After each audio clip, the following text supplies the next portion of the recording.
নামাজ, রোজা, হজ, যাকাত, ইবাদত, মোহাব্বত, সুহবত, খেদমত, মিলাদ, কিয়াম, দুরুদ, সালাম, মাজার জিয়ারত। এই তুমি কিছু চলবে না, এই সরো সরো, এই সরো সরো, এই তুই ফলাইস না, এদিকে এদিকে এদিকে এদিকে, তুমি সামনে দাঁড়ো না এখন। চুপ থাকেন, ও স্পষ্ট বলছে চলবে না। এখন তুমি বলো, এখন সবাই শোনো, মাজার জিয়ারত চলবে কিনা?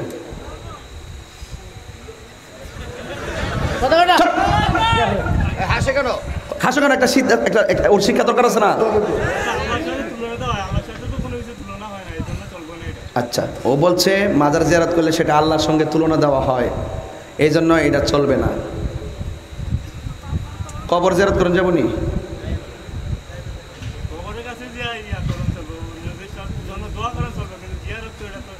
কবর জিয়ারত চলবো নি, মাজার জিয়ারত আর কবর জিয়ারত, জিয়ারতটা চলবো নি, কবরও চলবো নি। এবার আসেন, ওরে বুঝাই দিয়ে রাখো। এই আস্তে, চুপ আস্তে, ওরে শিকার দরকার আছে, ওরে শিকার দরকার আছে। রাসূল বলছেন আমি তোমাদেরকে কবর জিয়ারত করতে নিষেধ করতাম, এখন তোমাদেরকে কবর জিয়ারত করার জন্য অনুমতি দিলাম। কেননা কবর জিয়ারতের মাধ্যমে মরণের কথা স্মরণ হয়, আখিরাতের কথা স্মরণ হয়। কথা ক্লিয়ার? তাহলে মা বাপের কবর আমরা 10-12 জন জিয়ারত করি না, দোয়া করি না? দোয়া করে গুণ হইব। এখন আসো, মাজার জিয়ারত করা যাবে না। আল্লাহর ওলিদের মাজার মানে আল্লাহর ওলি যারা, তাদের জিয়ারত, যেমন বাবা শাহজালাল ইয়ামুনি রাহমাতুল্লাহি আলাইহি, ওনার রওজাতে যায় জিয়ারত করা যাবে কিনা? ও বলছে আল্লাহ মনে করলে যাবে না। আচ্ছা বলো তো, আপনারা বলেন, আমরা কোনোদিন বাবা শাহজালালকে আল্লাহ মনে করছি? আমরা যেখানে গেছি ওনাকে কি আল্লাহ মনে করে গেছি? ওখানে যাই বলি আমরা কি ওনারে আল্লাহ মনে করে গেছি? চাই? আমরা চাই কার কাছে? ওসিলা কার? ওলিরা। ওসিলা কার? ওলিরা। তো আল্লাহর ওলিদের ওসিলা ধরলে, ইয়া আইয়ুহাল্লাযিনা আমানুত্তাকুল্লাহ, হে ঈমানদারগণ তোমরা আল্লাহকে ভয় করো, ওয়াবতাগু ইলাইহিল ওয়াসিলা, তোমরা আল্লাহর কাছে ওসিলা তালাশ করো। তাইলে বোঝা গেল কোরআনের ভিতরে ওসিলার কথা আসেনি? আমরা মাজারকে কি বলি? আল্লাহ তুমি যদি আমাদের দিকে না তাকাও, তোমার বন্ধুর ওসিলায় তুমি আমাদের কথাটা কবুল করো। তো বন্ধুর ওসিলা বলি, আমরা কি বন্ধুরে আল্লাহ মনে করি? তাইলে তুমি যেটা বলছো এটা সঠিক, যে কেউ যদি আল্লাহ মনে কইরা যা তাইলে এটা জায়েজ হবে না, কিন্তু আল্লাহর ওলিকে আল্লাহ মনে করা যাবে। তবে এখন বলো, আল্লাহর ওলিদের মাজারে আল্লাহর ওলিদেরকে আল্লাহ জেনে জিয়ারত করা জায়েজ আছে কিনা?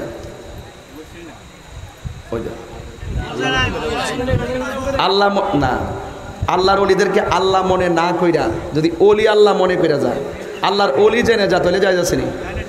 তাইলে ঠিক আছে। তাহলে বোঝা গেল সে একটা জায়গাতে ছিল, এই জায়গা থেকে আমি এখন আমাদেরকে কথাটা ক্লিয়ার করে দিয়েছি, সে বুঝতে পারছে।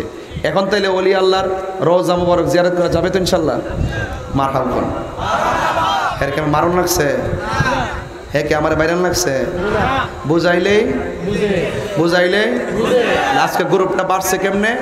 ওই একজন এক দেশে থাকে ইউটিউবে একটা বুলেটিং মারে, আরেকজন আরেক দেশে থেকে আরেকটা বুলেটিং মারে, মাঝখান থেকে গ্যাপ থাকে, এটার মধ্যে শয়তান বাস করে, এটারে লাড়া দেয়, এটারও লাড়া দেয়, দিয়া ফেসটা লাগা। এই জন্য দুর্গাপুর বলছি, যারা আছেন তারা বীর বিরুদ্ধে কন, বেতনের বিরুদ্ধে কন, পাও ফাঁক ফিরে ঘাড়ন, বুকুর ফিরে হাত বাঁধেন।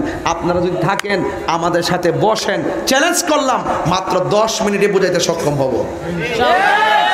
তাইলে যদি কাছে বসতে পারলেই অনেক সমস্যার সমাধান হবে। ওই তো আমার বোঝায় তারা নিবে, নাইলে তারা বুঝে আসবে।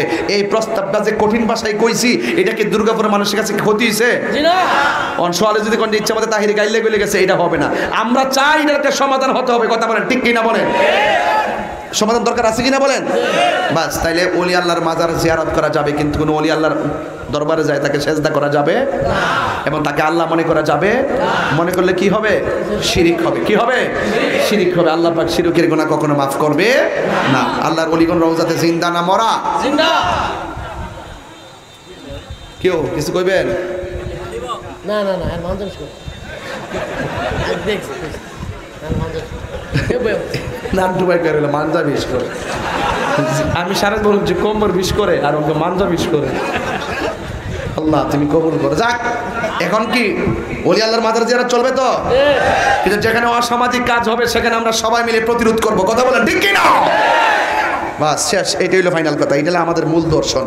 এখন মাজার জিয়ার কোন ওলি আল্লাহর দরবার যায় কেডা কিতা করছে না করছে হিডার দোষাই না আমার উপরে ফেলা। আমি বলে বন্ডামি করি। আমি যে ওয়াজে বসছি, আমি যতটুকু কথা বলছি আপনার যুবকদের মন চাইছি, মুরব্বীদের মনের দিকে তাকাইছি, অডিয়েন্সটার একটা শৃঙ্খলা বজায় রেখে অনেক দিকে যেতে হয় তাই গিয়েছি। এটাকে আমি অপরাধ করেছি? যাক, আল্লাহ আপনাদের সকলকে বোঝার তৌফিক দান করুক। আমিন।